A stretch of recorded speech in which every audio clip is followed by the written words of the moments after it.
The Bears OnTap show is live today, October 24th, celebrating the second win in the Bears season. I'm back from the sunny state of Florida, back for this episode as Ron and Q, my dude, handled the last one. Q, Bears win. It's BagentMania out there.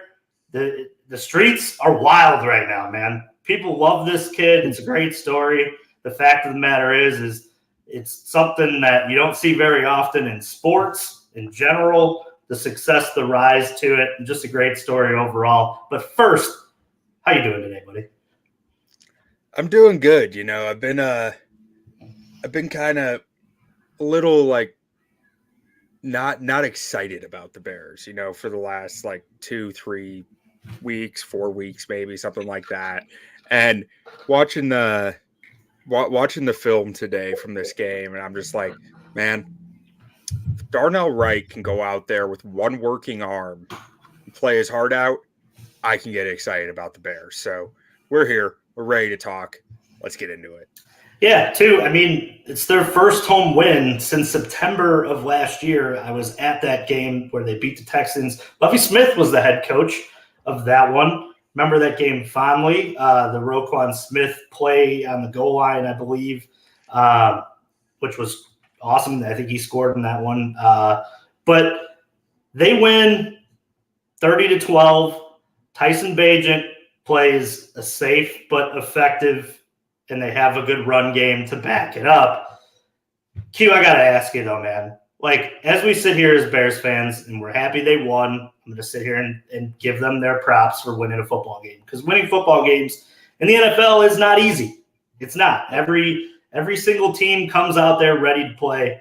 And the Bears won a football game at home for the first time in over a year. And that's something to be excited about. But why for so many people does this still feel like some sort of a loss? Or what did we watch? Those are my questions to you. What should we feel about this win? And then also, what did we watch? Is there a point to look at this football game and say, yeah, this is what we need to be excited about.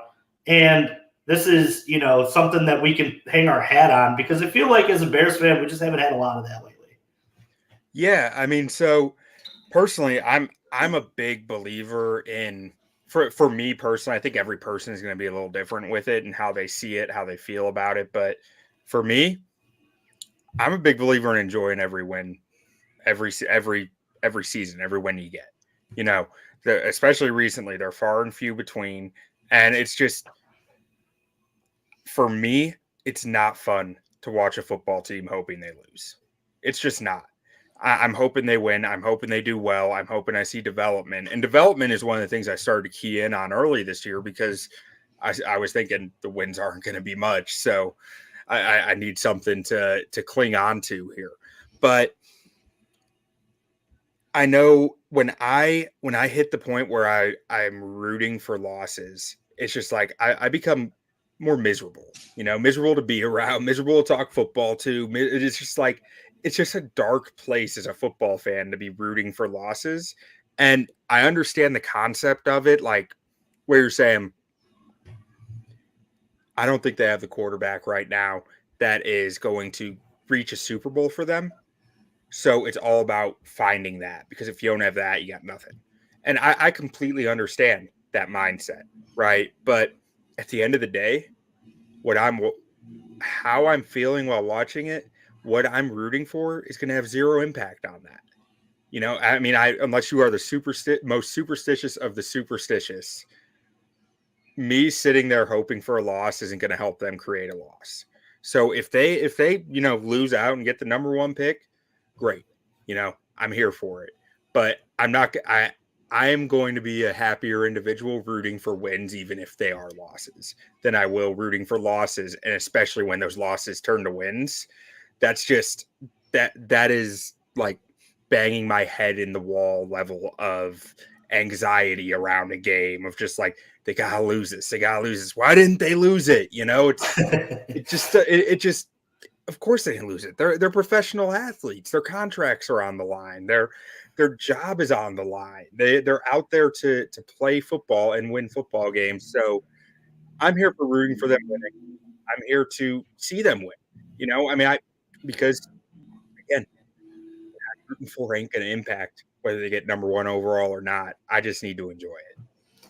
Yeah, I think like when we're sitting here talking about victories and like what this season should be about, I think it's difficult to sit because obviously, like you said, they don't have the quarterback, I don't think, on this roster that's going to bring him to the Super Bowl. But there also is many young pieces on this roster that you want to see perform. And those same guys, I truly believe in terms of like winning in the National Football League, it's about gaining that experience and learning how to win over the course of, the season. And this season may not be, make the playoffs, but I do value some of these wins because that does mean that they can look at a guy like Tyson Bagent and put together a game plan like this against an NFL team that's serviceable. I mean, he didn't light it up. I mean, he was safe. He game managed, as some would say. But you can win if you don't turn the ball over and you're going to play decent defense and get turnovers. And if you can run the football like they did, absolutely. And avoid sacks. Yeah, absolutely, yeah. Sacks are almost like a sack leads to a punt something like 65% of the time or something. So it's like a sack is almost as bad as an interception downfield. It's like they are fairly similar. Yeah, and I mean, for sure, the playbook is a lot more open on 2nd and 6 opposed to 2nd and 14, 15. Yeah. Winning on first down too, I think, is something that they did very well on Sunday after going back and watching the football game. But I think in terms of this year, considering the fact that they did trade last year's number 1 for the Carolina pick, which seems like has a good chance to be towards the top of the draft, the Bears fans don't have to sit and root for losses for their own team this year. For a lot of ways, they have to root for Carolina losses, which I think allows guys like Darnell Wright and Jalen Johnson and Brisker and some of these guys on the defensive line and offensive line and guys like Darnell Mooney and to learn how to win in the National Football League, because these guys have lost so often that I think there is some value to what we saw on Sunday. Go out, get some confidence, win a football game.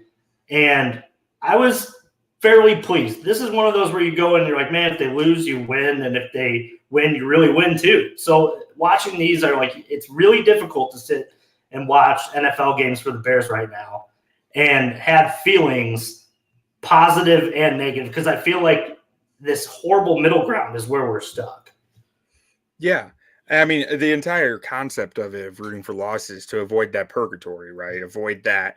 Like the worst place you can be in the NFL is really good without a quarterback. And that's what you're entirely, the rooting for losses entirely, for me at least, rooted in that concept of like, you need the quarterback first before you can start being good. But you're right, the Carolina pick, I mean, they're still winless. They're the only winless team in the NFL. It's starting to look really good for the Bears right there. And I mean, the Bears still have a shot at, ending up with a top 3 pick themselves. And I don't think it's unrealistic to say they won't. I mean, when you really think this win through, they beat a 37-year-old Brian Hoyer-led Raiders who weren't really a good team to begin with. Even with Jimmy Garoppolo, I don't think they scored over 21 points in a game this year. So they were a fairly flawed team to begin with, but you're going to have more tests along the way that you can kind of prove up some of what you showed Sunday. And honestly, for the defense, the last few Sundays, what you've shown, because they're starting to play pretty well on their own. Yeah. I think that there's a lot of positives to take out of this one. But first, let's go to the comments here. Scott from Iowa, looking forward to the Tyson Bagent trade in 2 years for a first-round pick. Man, Scott, you are Mr. Mr. Positivity over there. That kind of leads us into our next topic here, Q. Tyson Bagent. What did you think of him on Sunday? What did you think of the game plan that was put, by Luke Getsy and company? And what did this kid do well on Sunday that allowed him to be in positions to succeed? Because that's what coaching is. It's getting in positions to where you don't play out of yourself, you don't try to do too much, and I think that's realistically what he did on Sunday. Yeah, I mean, it was the backup QB game plan. It was, keep it safe, keep it simple, get the ball out, avoid negative plays like sacks, fumbles, interceptions, and just try to make a play or two in between here and there. A lot of screens, not very many true dropbacks, a lot of different jet motion and misdirection behind the line of scrimmage, after the snap, before the snap. There was a whole lot of smoke and mirrors going on. And that's what you do when your backup's playing, right? Whether it's a undrafted free agent rookie or not. Now, I will say, when it's an undrafted free agent rookie, you might have to limit some more of that stuff because their grasp of it might not be very strong. So that's fairly impressive. They were able to do as much of that smoke and mirrors as they were with a guy who'd never taken an NFL snap before last week in relief duty. Now, as far as his actual quarterback play, I mean, he lived up to what he was supposed to be so far, in my opinion. I can't sit here and say he did a bunch of stuff that I'm hoping to see a starting quarterback do, or went above and beyond that. But he did what was asked of him. He did what he needed to do, and that's all you need out of a backup, and that's good. Maybe you can start to build on it a little bit here. Reality is, if there is upside there beyond a backup, we won't know for a few weeks. It's going to take probably 3 games of game tape before defensive coordinators figure out how to just what makes this guy tick and how do we do that as often as possible. So it's the thing that really sticks out to me with it, and not to be the Debbie Downer here, but the 2.5 air yards per attempt. Yeah. That's not sustainable. And as soon as next week, someone might be forcing him to show he can make throws beyond 10 yards because they're just not going to give it. They're just going to take it away and say, you need to be able to do this. So that's what I'm interested to see from him going forward. But for now, I see a guy who looks like a serviceable backup, and that that's not nothing. Chase Daniel made $10 million a year.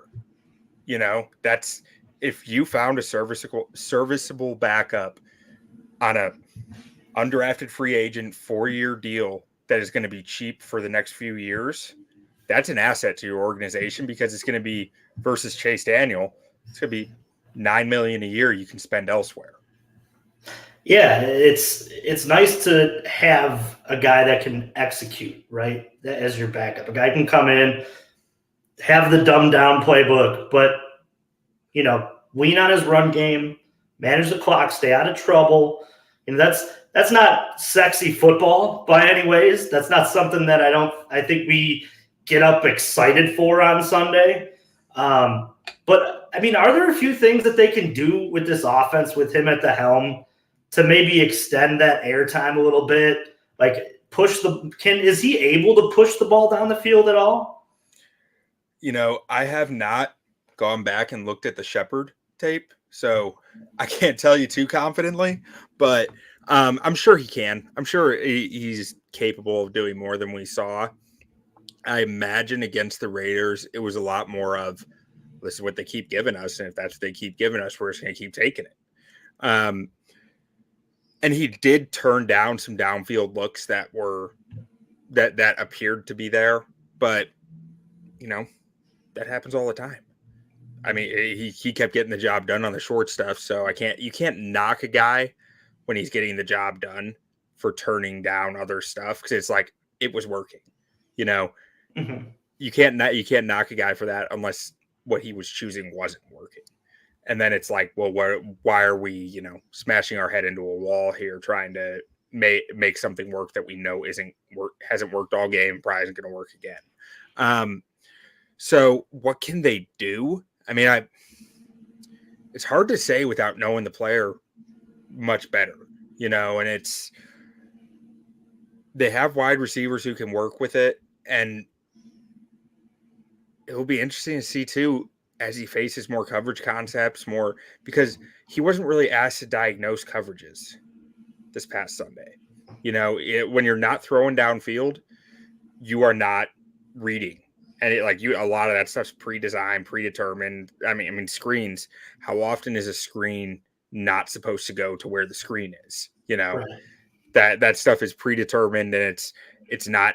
It's asking, especially a UDFA rookie, asked him to stay within himself and just do what the play is supposed to do, as opposed to asking him to recognize whether he's getting blitzed by a backer in the middle of the field, whether it's too high in the middle or one high, whether there's a robber coming up from the box in a one high look, whether they're playing off man, press man, whether they're playing a cloud over the receivers and then bracketing. Like there is so much to process that further down the field that we don't know if he can do yet. And it's perfectly reasonable if he can't do that yet. But if he's getting better each week with it, that's what you'd hope to see. Yeah. Real quick, we got a comment from Scott. Wants your thoughts on bringing in Nathan Peterman to throw the Hail Mary. Got a stronger arm, my man. That's what they said. That's what the coaches pretty much said. So as far as if you're reading between the lines, that's my understanding of it. They trusted him to bomb it however many yards better than Bagent would. So that's a bit of a red flag for a guy as far as his ability to become a starter. But to be a backup, I think that can work fine. I think conspiracy theory here. I know Nathan Peterman notorious for throwing picks. They just wanted to see if they could add another one into that stat line a little bit there. One of the more impressive ones too. 1 attempt, 1 pick. You think Luke Getsy bet the Nathan Peterman over a half pass attempt? There's a very good chance that happened. And I'm about 100% positive he had Foreman for fantasy football as well, considering the fact that he had a nice game with 3 touchdowns. It really led on. He was really good. I thought he was, serviceable. He ran through the real tough nose running back. That was nice to see and fresh. Foreman carried the Panthers to 7 wins last year. This dude is dangerous with the football in his hands. He looks like a Mack truck out there. He looks like he's double the size of your average running back, and he can move. I mean, he is an aggressive runner, and I love watching that dude play football. He's just fun to watch. Yeah, all of those goal line carries were the minute he had the ball in his hands, he was looking for somebody to run over. And that was something I really enjoyed. Moving on, this part of the offense, we'll talk about the offensive line. I know you're you're at 3 of the 5 positions already in your review, but who stood out so far? And, who had a nice day? So starting at the top, Darnell Wright is not going to get the credit he deserves for this game. My grade on him is not good. PFF's grade is not good. It's not terrible, but it's not impressive. You don't look at the number and say, "Oh, that was a great game for that guy." But I gotta just say, hats off to Darnell Wright, man. I mean, he had the shoulder injury all week. He wasn't sure if he was even going to play. He was out there blocking Max Crosby, a top 5 edge rusher in the NFL, with his left arm pretty much tied behind his back. He just couldn't use it. Watching the whole game, I just put a video out on Twitter of probably about a third or a quarter of Wright snaps, the ones that I thought stood out to me, good or bad. And really, I don't know how you're not getting destroyed by a guy who's a Pro Bowl or potential All-Pro talent on the edge when you can't protect your inside shoulder because you just can't use your left arm. He got away with holds. Everyone does. But, it was very impressive to see Darnell Wright doing what he was doing despite being severely limited by that shoulder injury. And then next to him, ton of kudos needs to go to Tevin Jenkins too, because when you're a right tackle and you can't use your left hand, your left arm, you are super susceptible to inside moves, right? So that's where the edge rusher is lined up just if you're the right tackle, edge rusher's lined up just to your right. Edge rusher's going to fake towards your right or go towards your right leg, so your outside leg, to try to get you to go outside, and then cut back inside on your left shoulder, where you can't push because you're Darnell right and your left shoulder is torn up. So how do you what does that mean? That means that the right guard has a ton of responsibility for picking that up, for getting the help into that rush lane to make sure that the guy's not getting a free run at the quarterback. And Tevin Jenkins did a good job all game, from what I could tell, really covered that up and helped be a major factor there for Wright as well. And I thought Jenkins played his cleanest game that I've probably ever seen from him. And that's not to say he's had more dominant games than this one, but his more dominant games also come with more mistakes. He's kind of like Kyle Long, I feel like, was a really great example of this. He was an animal out there, right? He would just destroy guys. But when you're playing that fast and that angry and that you get out of control on certain reps, and you make mistakes when you're out of control. I thought Tevin had his most under control game that I've seen from him. And that's really exciting for me to see that's growth. That's recognizing I don't need to dominate every play. Me not making a mistake is more important than me putting this guy in the dirt. And then go on. Oh, I was going to say, and then Lucas Patrick. He's the other one that I've watched so far. He's always going to struggle with big nose tackles, and he did again. But one thing that this has been slowly building in my mind of I just really respect the way Patrick plays football. I think that he's not, I don't think he's ever going to be a guy that you're saying, oh, that's a good starter you got there. He's just a little small, not quite athletic enough.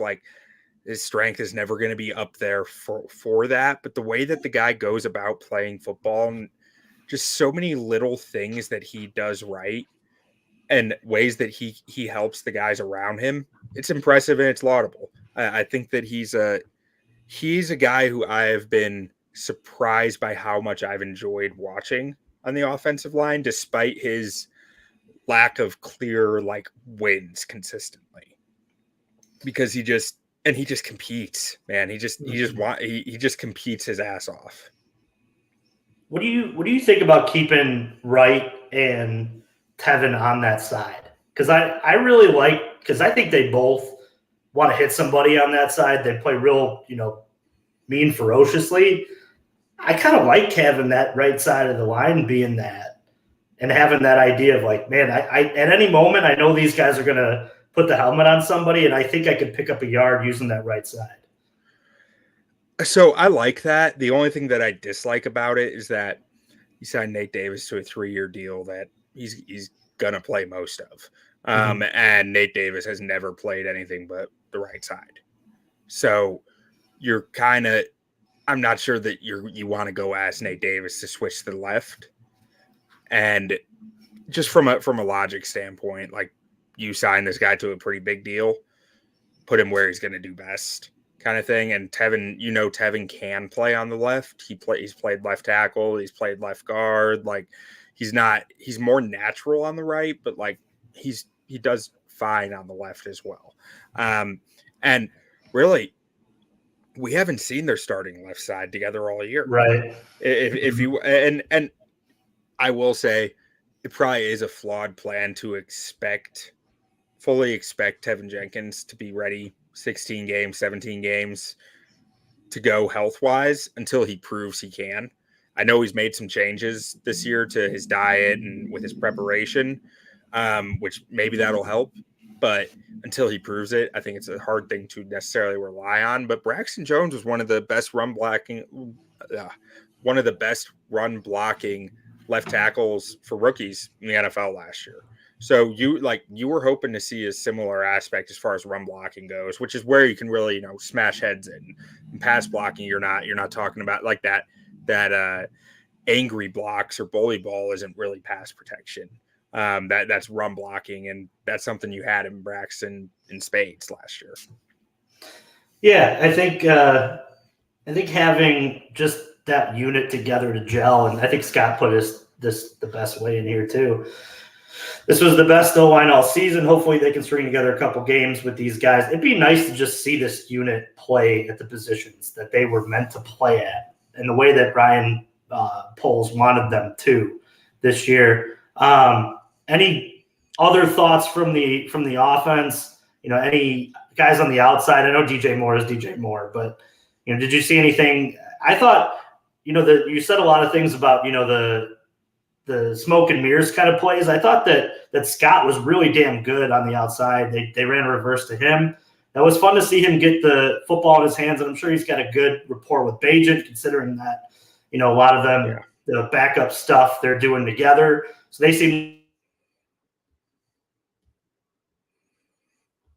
I mean, yeah, you see it all the time, guys. Like when a backup quarterback comes in and suddenly the third, fourth string receiver is getting a lot of targets, a lot of catches, a lot of yards. I think that's a pretty common thing to see of like they're who they know, they're who they have chemistry with because they're who they practice with. And that's I think back to last year when Kenny Pickett came in for the Steelers, George Pickens started doing great because George Pickens was who he knew from rookie minicamp, who he knew from offseason, like from OTAs and stuff before Pickens became the starter. He didn't know Deontay Johnson. He didn't know what Deontay Johnson was going to do on a 9 route, if he was going to go back shoulder or veer towards the sideline or what. There are real chemistry aspects there that I think play into that. And Scott's a guy he's probably more comfortable with just from that experience. Yeah, I thought he was pretty. Any other thoughts on the offense there, Q? Anything you saw? One thing I was going to say to Scott's comment that he thought this was the best the offensive line had played. I actually pushed back against that a little. I thought because like Darnell Wright played extremely well for the circumstances. Probably his worst game of the year though. Like if you didn't know he was injured and you're watching that tape, you're saying what happened to Darnell Wright. So from that aspect, like I thought that the O-line played fine.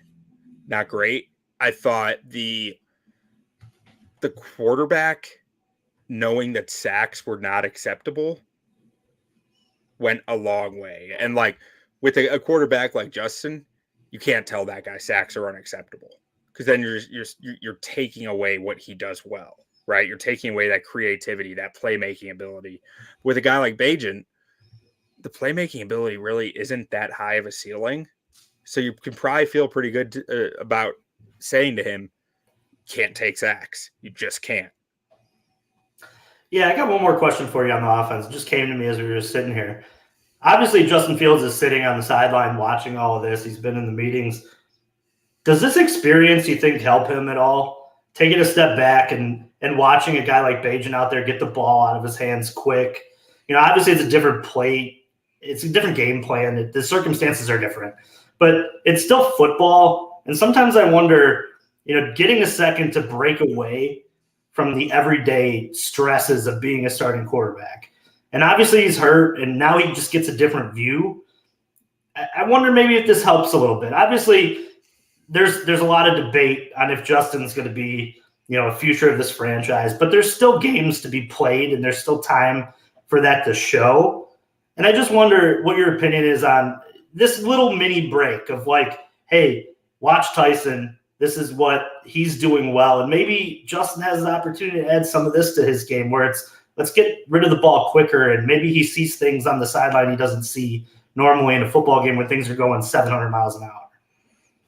I think you could make a case for it. I think you can look back as recently as late last season when Trevor Siemian came in and had the offense actually moving pretty well. When Justin came back, he was looking a lot more like Siemian than he had previously, as far as like getting stuff out on time to the short stuff, like getting through stuff quickly and just getting the ball out. There was after he watched Simeon for a game, I think it was just that Jets game, but he came back and it all started to look a little bit smoother. Just I think the process of like, okay, I see how this can work. Now, granted, he'd seen it before, so like it's not like it's a new thing, like something just suddenly clicks, like, oh, I get it now. I don't think that that's what you're talking about. If anything, I would say it could be interesting for a lot of people. Teaching is the best way to learn, right? And we know we heard that Fields was working like crazy with Bagent to get him ready for this game. Him teaching concepts, ideas, explaining things out, because when I say, like, why, if an offensive lineman, if an offensive tackle and an offensive guard are combo blocking on a 3 technique, like, why it's important for one of them to have their inside leg in front of the other's inside leg, like understanding it top to bottom versus just saying it, like understanding that, because that first guy needs to be able to step in and take the full man while the second guy peels off to the linebacker. That understanding the responsibility and seeing it in live action happen, not through your eyes, but from the sideline, I think can help you understand the big picture a little bit better. So I could see that being kind of at play where he's, he tells Tyson Bagent why his read needs to go 1 to 2 to 3. And then Bagent asks why, and he needs to be able to think it through and process, well, why? Yeah. Why is that? And then like thinking it through, not that he doesn't know, but that you don't think about it every time you look at it, right? You start to forget the fine details of things the more you see it. So maybe that could help. Yeah, I like that thought, because I think too, like even in every day, that's a common thing for anybody in the workplace, not just an NFL quarterback. Being somebody who teaches and can understand all the little nuances and understand why you do things too. Maybe this is also time to ask those questions to Luke Getsy of why. Why do we look at it this way when we're on the sideline? And sure, I'm sure those conversations happen all the time, but maybe they're happening more often because there's just more time for Justin to be in his ear, opposed to now I got to go get with, the wide receivers to get on the same page. I got this I got to do. I got that I got to do. No, now it's just this time to sit next to Luke Getsy and just be like, hey, why do we teach this concept this way? And what does he see, and what am I supposed to be seeing? And I don't know. I love Justin Fields. I'm going to root for that kid all the way to the bitter end, and I'll probably end up rooting for him if he ends up going somewhere else. And I'm still stuck in the day of like, I still think this kid could be something, because there is so much talent, and maybe that's the Cub fan in me, and I'm just hopeful. But I still think that there's still time to correct this wrong too. And there's still time to correct some of this stuff. And he's just so damn talented, man. It's hard to sit here and like just throw the X and be like, all right, well, let's get Caleb Williams or Drake May or somebody else in here right away, when you have a guy like that who's that talented in your room already, and you still can't get it done. I think, like, in terms of like the win-loss column, this kind of just like rounds out what we were talking about earlier too. Yeah, you can get a generational talent at quarterback. And then I think the next part of it has been one of the Bears' biggest problems, and it's the development part after. So we can sit here and root for the top pick and root for, this and that to pull our way, but then it comes down to what's in the building and what they're teaching.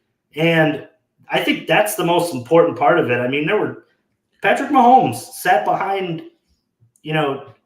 Alex Smith for a year, learned for a whole year, and then decided that just came out, I was just reading this, he didn't know coverages or protections for, over a year. So there's a lot of things that a quarterback needs to learn. I just sit here and I'm like, man, he's so talented. And now it's like, man, I hope the best for the kid. And I sit here and I'm just frustrated because of it. Yeah. No, I think The best analogy I can put to that is I used to do some boxing just for like fun and exercise and like, but every time I'd spar, it was like I'd I'd take some hits to the face because like when you're boxing, your hand is supposed to be up here, but they start to sag and they start to Mhm. sag. And it's like I they could tell me all they wanted that my hands were sagging, but until I sat around the sparring ring and saw it happen to someone else, it never fully clicked for me, right? It never fully clicked for me. After that, it became a lot easier in the ring for me to think like, oh, yeah, that it was happening to that guy. I gotta be careful of that. Like, because I saw it happen to someone else, not through my own eyes. Well, through my own eyes, but not from my point of view. I saw Right. it from their point of view, which made a huge difference. And I think that is something you can hope he gets out of this. Yeah. Either way, 30-12 wins, nice. And part of that, moving on to the defensive side of the football, I think the biggest crime of this episode so far, Q, is that we went 36 minutes and we haven't talked about Jalen Johnson yet. And I'll tell you what, man, pay that man his money, as they say on Rounders, one of my favorite movies. What was your opinion on him on Sunday, man? Like, I was all into the wearing orange, being bright, going out there and going against an elite receiver and just competing. Hey man, the quarterback can't say I didn't know he was there. I love Yeah, I right. love that type of attitude. Ain't nothing changed. Jalen Johnson, the same dude he has been. He only gets recognition because suddenly he got 2 picks this game. He played the same game he's always been playing.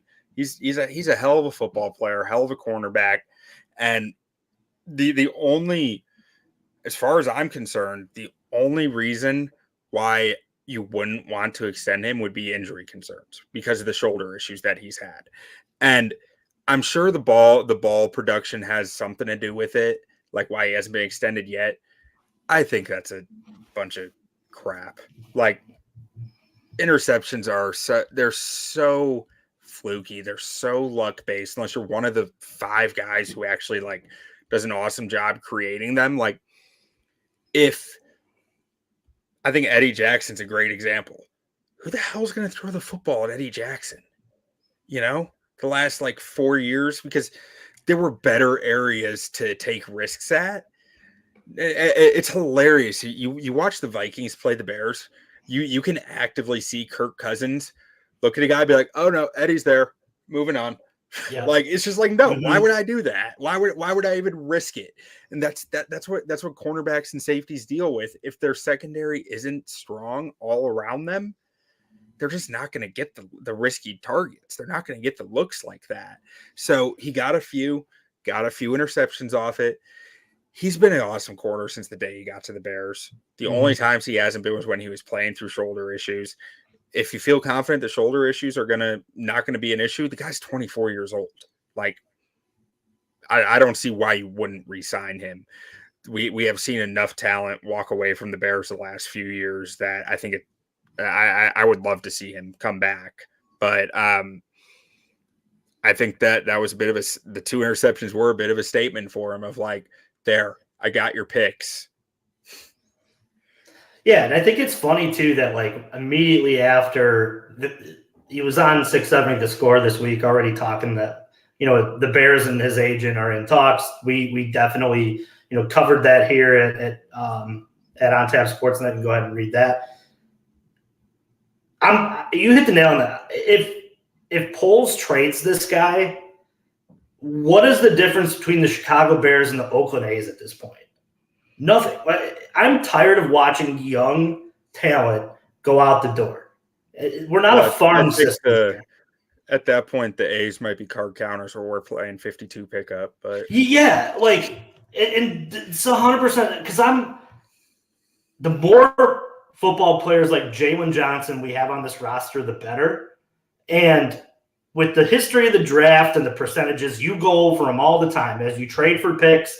The percentages of it being an all-pro guy go down, and you have an all-star quarterback right now. It's the same argument for Roquan Smith when he was here too. It's figure out how to keep these young, good players that you drafted in the second round. You hit on a pick, keep them in your system because you're trying to build a team with a defensive head coach. It doesn't make any sense to me to let him walk out the door. I mean, the only way trading it makes sense is if you know you're not going to re-sign him, right? If you know you're not going to re-sign him, you better trade him. Otherwise, what the hell are you doing? You're getting nothing. But I don't see why you wouldn't re-sign him unless his money ask is just outrageous. Like I said, he's 24 years old. As long as his health, you feel good about his shoulder holding up, there are all the reasons in the world to bring him back. I honestly think he reminds me of a guy like James Bradbury when Bradbury was in Carolina, and only like half or a third of NFL fans knew who he was. Or how good he was. Yeah, he was very understated in a lot of his time, but I think his play was very similar, and he was never a big interception guy, But then he gets the Eagles in the later years of his career now, and he's surrounded by all this really good talent, and he's the best corner on the team. I think that's the type of thing you're looking at with Jalen Johnson, where like the guy has not played in a secondary that is all that talented around him the last few years, outside of maybe his rookie year. And if he gets to a team that has that type of talent around him, I think you're going to see him just blow up. Yeah, I hope the blow up is here. I hope that the Bears are able to put some talent around him, and we'll see the tree bear the fruit from Jalen Johnson. But this defense in general, man, has been playing pretty decent over the course of the last couple of weeks. I think they've been pretty good. They've made some changes ever since Eberflus took over, the play calling on the defensive side of it. Things have been pretty good. Who's standing out on this unit? They're doing this with getting next to no pressure on the front too, but I know that you go into depth with the trenches and stuff like that. Trench-wise, linebacker-wise, just this defense in general, like what are they doing? And then also, who's really standing out on tape that's really like, man, this guy's really growing, and this guy's putting in good performance after good performance after good performance. I mean, I think Javon Dexter has really just continued to grow based on the stats. I haven't looked at his tape yet from this game, but I know he played, I think, the most snaps he has in a game so far this year, and he took advantage of it. He was playing very well against a Raiders offensive line that does not lack for power and grit. Like, you almost worry a little bit about a guy whose entire game is power and grit, like Javon Dexter, when he's going up against an opponent whose offensive line is also based on power and grit. And Javon, he played well, he's got grown man strength, man. If you didn't know that by now, you do now. Like, the guy is just strong. And then outside of that, I mean, like I said, I haven't looked at the tape for the defense on this game yet. It's nice to see the linebackers starting to get some more impact plays going on. I've really liked how they have added in more blitzes, more bluff pressures or sim pressures, and more just kind of wrinkles into their defense that help them be more productive out there. But so I can't get too in depth on it because, like I said, I haven't went back and rewatched the tape yet. But I can't help but think getting Kyler Gordon back healthy has made a difference too. I think that he was a big part of their plans for this year, and it was a real blow to have him out, and him being back there helps. And it's also helpful when you're going up against a backup quarterback. Yeah, especially a guy who can't throw downfield. It seemed like on that first Jalen Johnson pick that went for a touchdown, that ball hung up there for forever. But yeah, they're doing better. I think they're doing better things. They're building. You can kind of see, that they're starting to buy in on this system. They're playing real discipline. I think that's the. Well, also, I mean, they're the number 2 run defense in the NFL in yards per carry right now. Like, they've allowed the 5th least rushing yards, and on defense, I believe they're one of the top rushing defenses by advanced stats too. Let's see. Okay, so they're 14th in EPA per play against the run, and 10th in rush success rate for the defense. So I mean, they have been a solid run defense, which was one of my worries coming into this year. But I really think that Dexter and Billings have helped it a lot and help keep the linebackers clean so they can go make plays in the run. And hey, I have talked my amount of shit about Justin Jones in my life, but hats off to him. He's been playing well. Yeah, it's nice to see. You know, the 3 turnovers were nice this weekend. Love to see that. Just love to see the type of physical football they're playing too. Like you said, Kyler Gordon's been really impressive. He's been a guy that I've watched since he's come back and been like, okay, I can see why they're so high on this secondary, right? He can get into the box. I think the most interesting part is like between Brisker and Gordon, you got 2 guys that could really step into that box and make some good tackles, some hits. You don't see that all the time. They're real physical.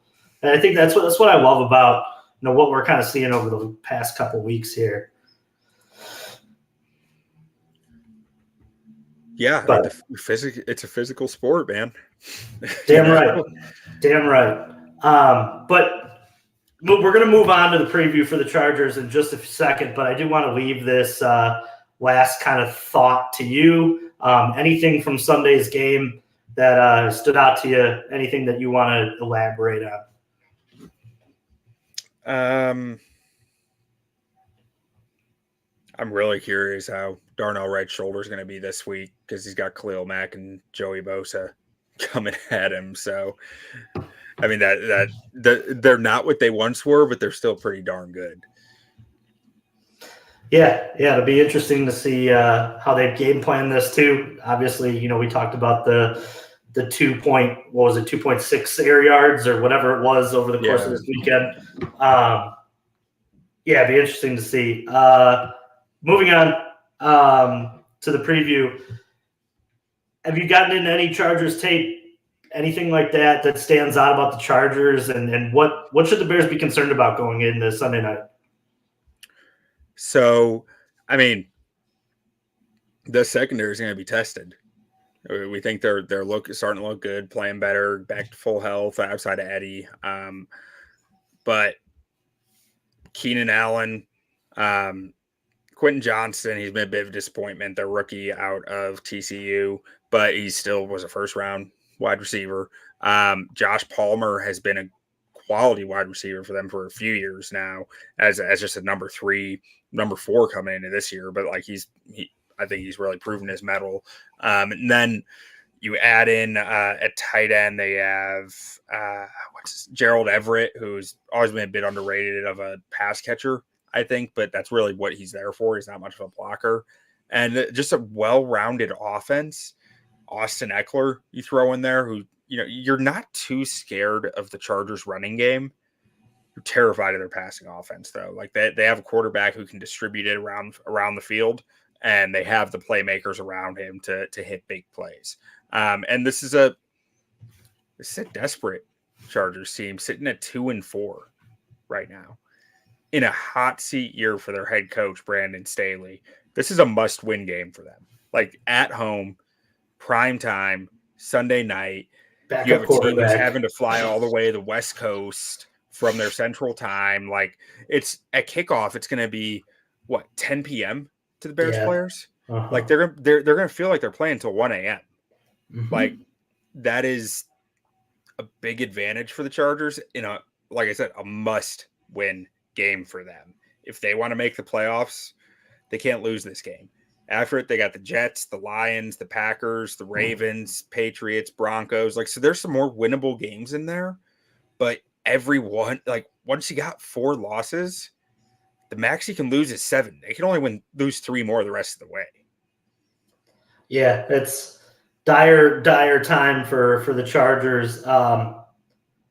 Q, what do the Bears have to do to win this football game?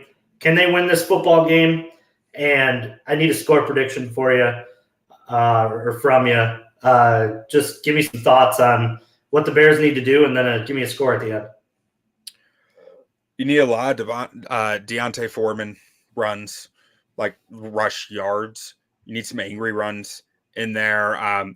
The Chargers, the last few years under Staley, like they're not very big believers in defensive tackles.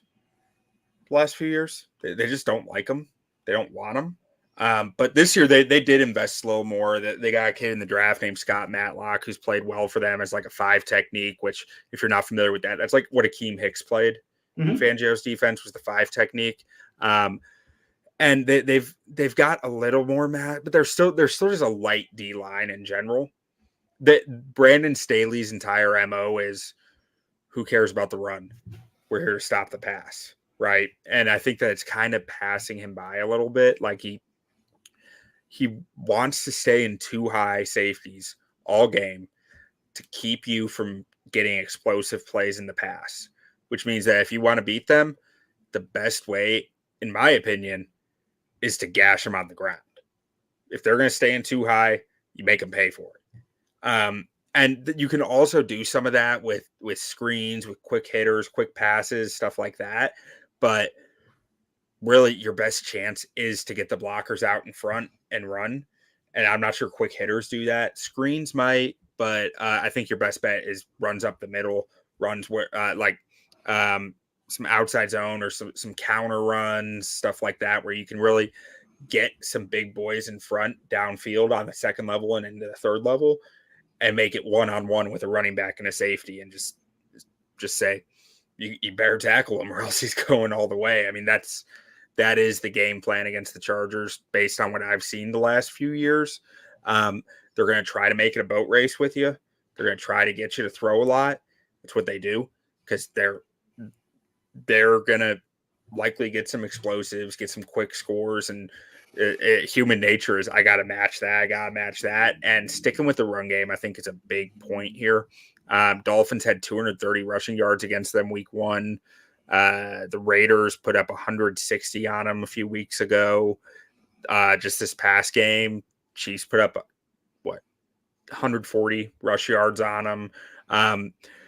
They've also had some good performances against the run. Like against Dallas, they only allowed 50 yards. Against Tennessee, only 60. So I'd be interested to see what they did in those games, especially the Tennessee one.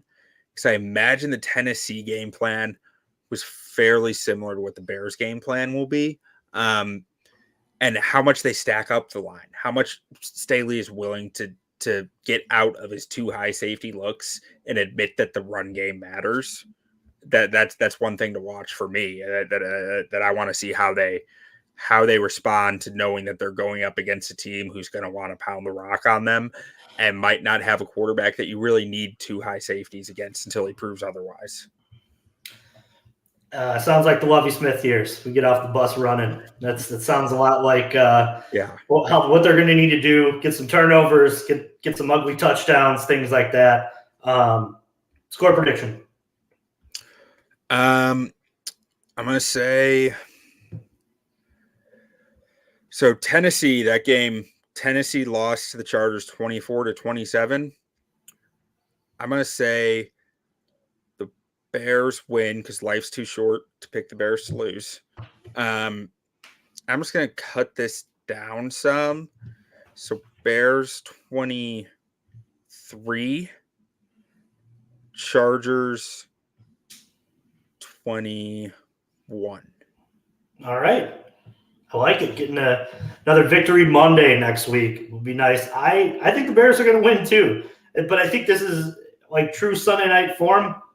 This may be a boring, low-scoring, sloppy football game. And I think that plays into the Bears' hands in some ways. I think we get a 20-17 Bears win. And we'll be happy for that sake. Although I do have Justin Herbert in fantasy football, so if he does happen to just go off, I won't be upset. I'll tell you that just and off the bat. For full disclosure, I'm picking the Chargers in Survivor this week. So yeah, there you go. See, so when the money's on the table, pick the Chargers. Hugh, any final thoughts for today's episode? I think that's all I got. Just let's see what Bagent can do. This is going to be a good test. Bagent man, the secret Bagent man. He is, man. It's going to be a test.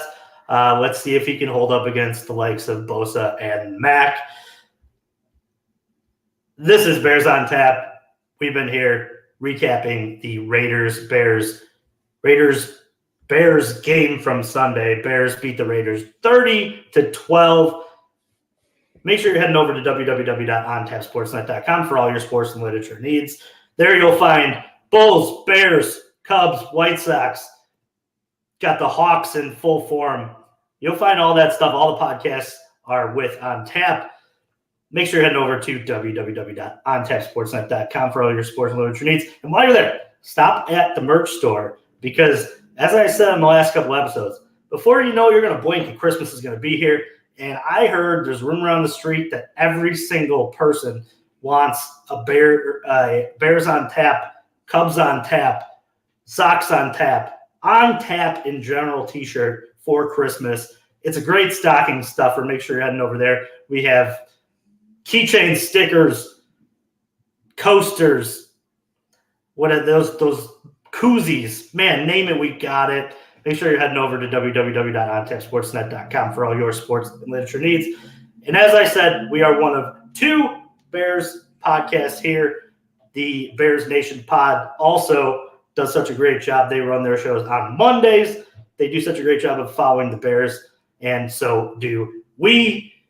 Q, this was fun. Always is. Getting back into the swing of things. And this week, I remembered to turn my light on. So it isn't the dark juice box. It's the it's lit up juice box that paid my electric bill this week. That way I was in somewhat of a bright room for the first time in weeks, it seems like. So, and I'm sure that bugged the hell out of you from the last couple episodes to see me just sitting in the dark. Fine. It was fine. You know the kid from Wedding Crashers, and he's got the emo kid. Every single time I would rewatch one of our shows, I felt like I was him, just stuck in the dark, looking all weird. I couldn't do it anymore, man. I had to remember to turn the light on. I actually turned the light on 30 minutes before our episode. That way I did not forget. There you go. And dropped my water and all my stuff in here prior to it. But Q, let's get out of here the only way we know how. Bear down. Bear down.